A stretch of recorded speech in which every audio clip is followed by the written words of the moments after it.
तुम बिन धीरज को ना करे, सिमरत शास्त्र बहु कर्म कमाए, सिमरत शास्त्र बहु कर्म कमाए, अब तुम्हारे दर्श बिन सुख नाही।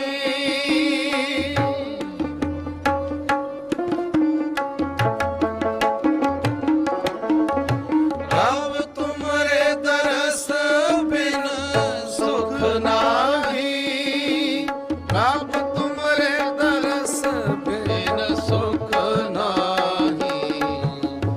अब तुम्हारे दर्श बिन सुख नाही, अब तुम